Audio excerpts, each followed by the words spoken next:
ओम शांति। प्रातः मुरली बाप दादा मधुबन। मीठे बच्चे, लक्ष्य को सदा सामने रखो तो दैवी गुण आते जाएंगे। अब अपनी संभाल करनी है, असुरी गुणों को निकाल दैवी गुण धारण करने हैं।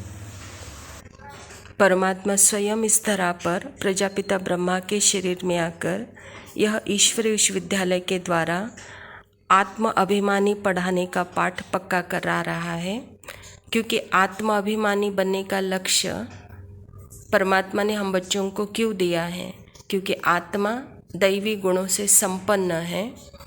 तो इस स्थिति की संभाल करो, कहता बाबा।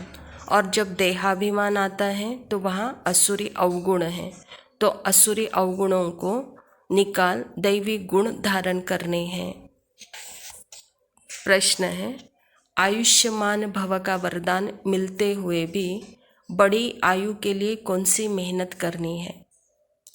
बाबा कहता, बड़ी आयु के लिए तमो प्रधान से सतो प्रधान बनने की मेहनत करो। जितना बाप को याद करेंगे उतना सतो प्रधान बनेंगे और आयु भी बड़ी होगी।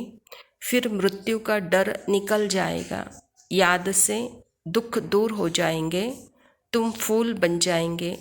याद में ही गुप्त कमाई है, याद से पाप कट जाते हैं, आत्मा हल्की हो जाती है, आयु बड़ी हो जाती है। परमात्मा पिता कहता है कि बच्चे, इस शरीर की आयु बढ़ाने के लिए पहले तो खुद को अपने को आत्मा समझना है, क्योंकि आत्मा इस शरीर को चला रही है, न कि शरीर आत्मा को। जब मैं आत्मा अविनाशी हूँ तो अविनाशी शक्तियों से ही यह शरीर भी अनेक रोगों से मुक्त हो सकता है, इसकी आयु बड़ी हो सकती है।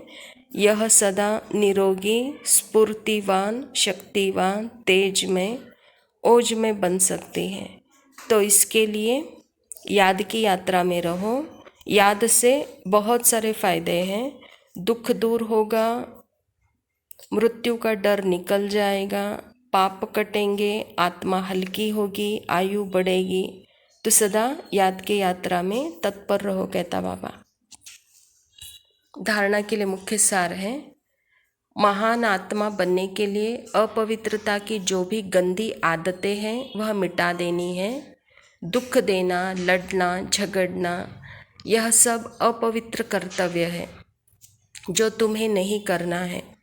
अपने आप को राज्य तिलक देने का अधिकारी बनाना है।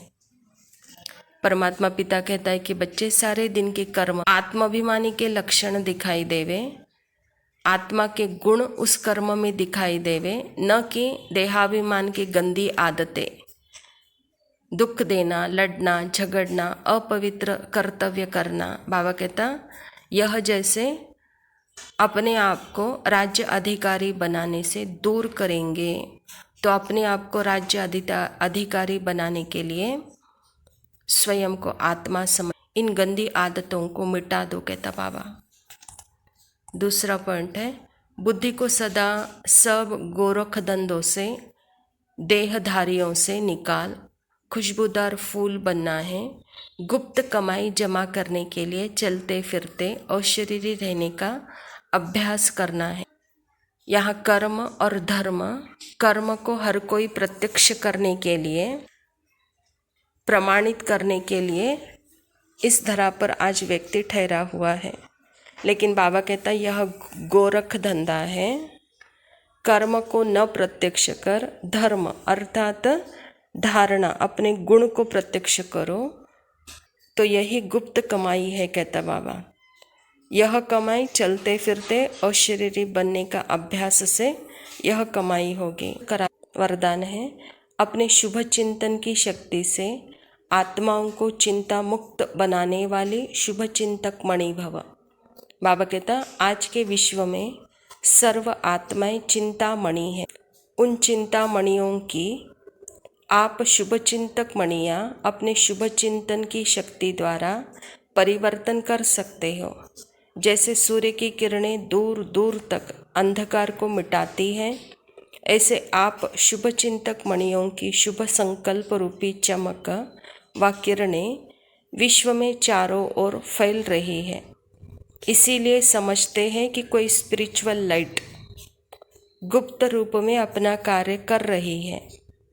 यह टचिंग अभी शुरू हुई है, आखिरी ढूंढते ढूंढते स्थान पर पहुंच जाएंगे। परमात्मा पिता कहता है कि बच्चे, जैसे सूर्य अंधकार को चीरता हुआ उसको नाश करता है, ऐसे ही शुभ चिंतन से अनेक चिंताओं को बाबा कहता मिटाने वाली यह शक्ति है। तो अब शुभ चिंतक आत्माओं के द्वारा ही सारी दुनिया की चिंताएं मिटेगी। तो अंत में हर कोई अनुभव करेगा कि यह स्पिरिचुअल लाइट, स्पिरिचुअल शक्तियाँ, गुप्त शक्तियाँ हमारी चिंताओं को मिटा दिया और वह ढूंढते ढूंढते आपके पास पहुंच जाएंगे, कहता बाबा। स्लोगन है, बाप दादा के डायरेक्शन को क्लियर कैच करने के लिए मन बुद्धि की लाइन क्लियर रखो। अच्छा, मीठे मीठे सिकिलदे बच्चों प्रति माता पिता बाप दादा का याद, प्यार और गुड मॉर्निंग। रूहानी बाप की रूहानी बच्चों को नमस्ते। हम रूहानी बच्चों की रूहानी बाप दादा को याद, प्यार और नमस्ते। लव यू बाबा, शुक्रिया। ओम शांति।